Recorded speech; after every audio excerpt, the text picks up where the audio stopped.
Good morning, my dear children. How are you all? I hope you are safe and secure at home. Stay home, stay safe. Welcome back to our social studies online classes, Geography, third lesson, Hydrosphere. In this class, you have studied hydrosphere. Let us once again revise important points of our previous class. Hydrological cycle. Water is a cyclical renewable resources. It can be used and reused. The hydrological cycle is sometimes expressed as RF is equal to RO plus ET, where RF means rainfalls, all types of precipitation. RO means runoff water, ET means evapotranspiration. There are 6 stages in the water cycle: evaporation, transportation, condensation, precipitation, runoff, groundwater. Water sources.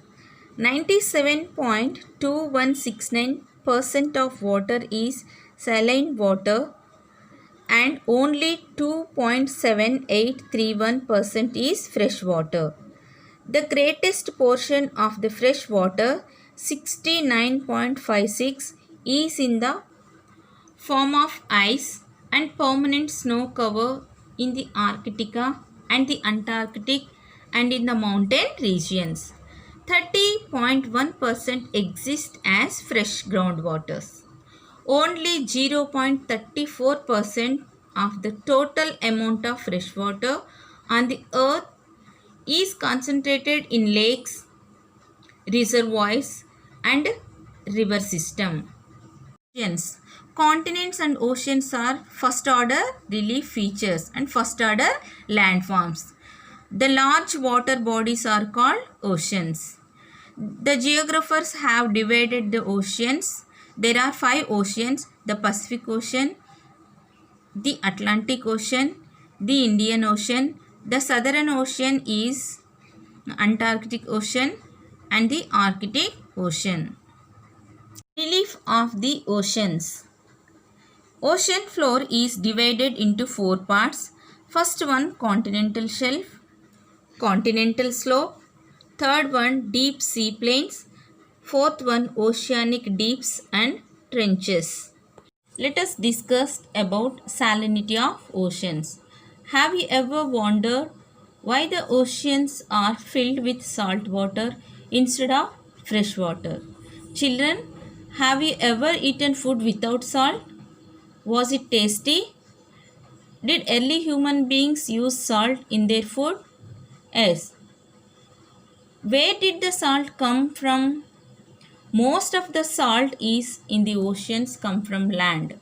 Over millions of years, rain, rivers and streams have washed over rocks containing the compound sodium chloride NaCl and carried into the sea. You may know sodium chloride by its common name, table salt.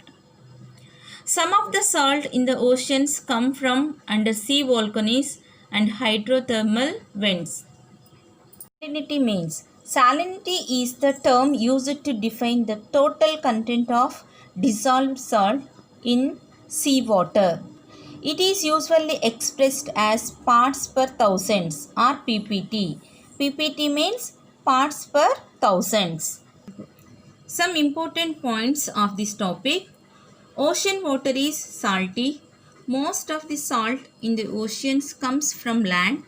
Over millions of years ago, rains, rivers and streams have washed over containing the compound sodium chloride NaCl and carried into the sea.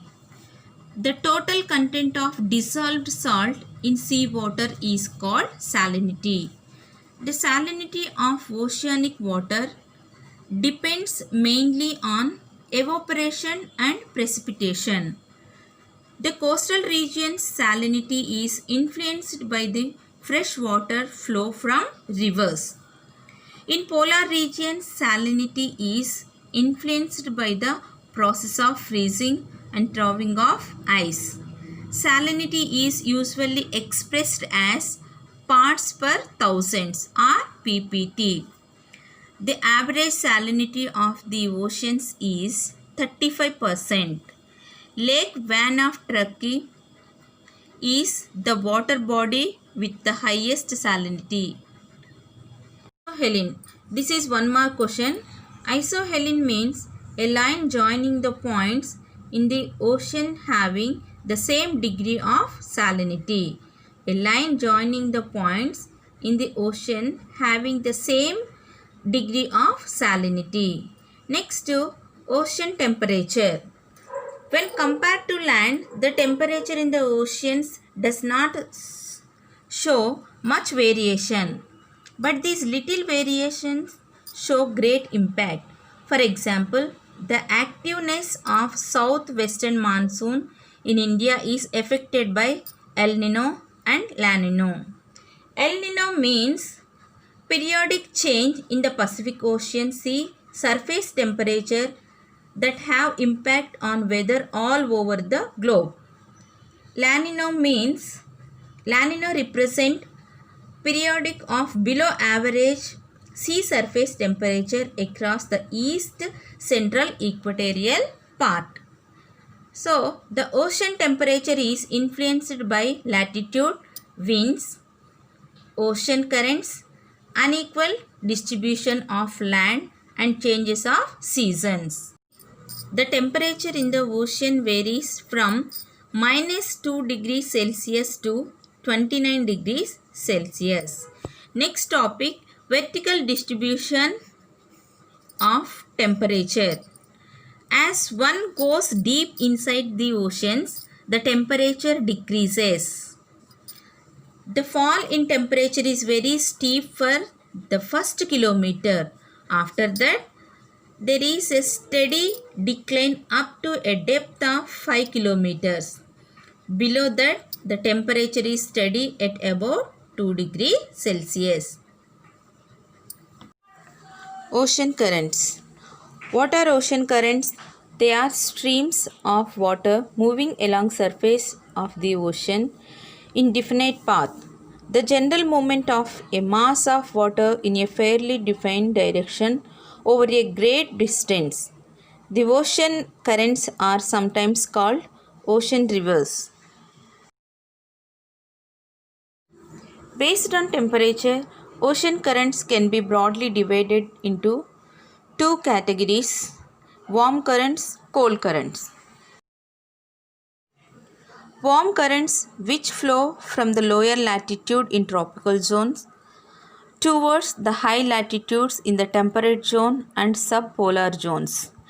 That is, they move from equator towards the poles and they brings warm water into the cold water area.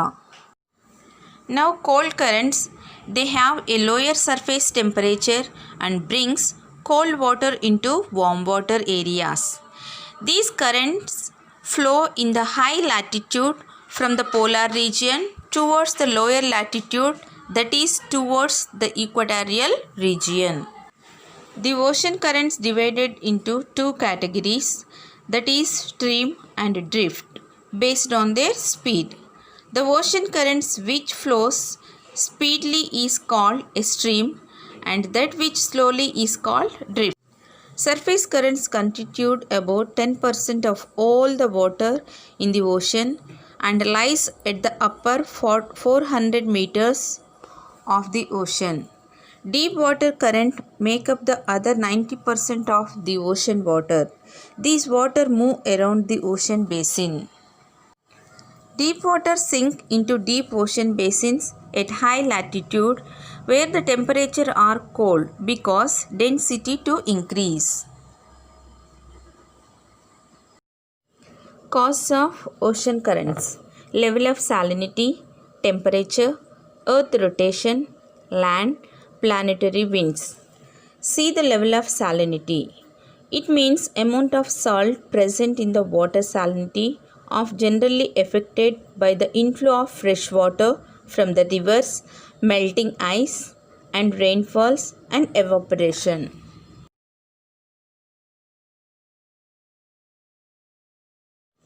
For example, high rate of evaporation in the Mediterranean Sea increases the salinity. Therefore, density also increases. As a result, the currents of less dense, less salt water flow into Mediterranean Sea from the Atlantic and the Black Sea. Temperature is higher near the Atlantic and Mediterranean Sea. Next one, temperature.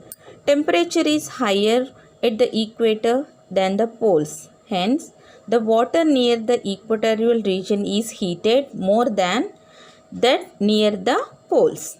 This unequal heating sets up convectional currents in the oceans. The warm water of the equatorial region are light, moving along the surface towards the poles region where they are cold. The cold water is dense and heavy. It sinks down towards from the surface and moves slowly towards to the equator, where on warming up it may rise to the surface again. Next one, earth rotation. Earth rotates from west to east. First of all, the speed of earth maximum at the equator, that is around 1660 kilometers per hour. All moving bodies, that is winds, ocean currents in clockwise direction in the northern hemisphere and anti-clockwise direction in the southern hemisphere. Example, if we take Canary currents and Gulf streams in the northern hemisphere, they are moving clockwise direction, whereas the Brazilian and Bengaluru in southern hemisphere, they are moving anti-clockwise directions.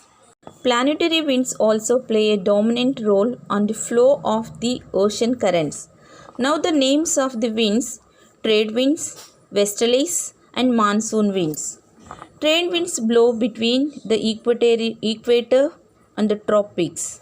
These winds move equatorial water polewards and westwards. And south equatorial currents warms up the eastern coasts of Brazil and warm Brazilian current. North equatorial currents and south equatorial currents are Brazilian currents. Now, westerlies. Westerlies blow in the temperate latitudes and result in the northern easterly flow of water in the northern hemisphere and opposite in the southern hemisphere. The westerlies force the warm Gulf Stream to the western coast of Europe as the North Atlantic drift, because the cold west winds drift to flow towards the equator as the Peru currents along the South America and Bengaluru currents along South Africa. Next one, monsoon winds. The strongest influence of winds of the prevention winds on the flow of currents seen in the North Indian Ocean due to the monsoon winds. The direction of the currents change from southwest in summer to the northeast in the winter. Because over India, these are two main winds, that is southwest monsoon wind and northeast monsoon wind. Next one, land. Landmass obstruct the flow of water of an ocean current, diverts its movements. For example, equatorial currents divide into two branches. One joins the north equatorial current and other becomes the Brazilian currents. Ocean as a resource. Ocean as a resource. Most life on the earth is under the water.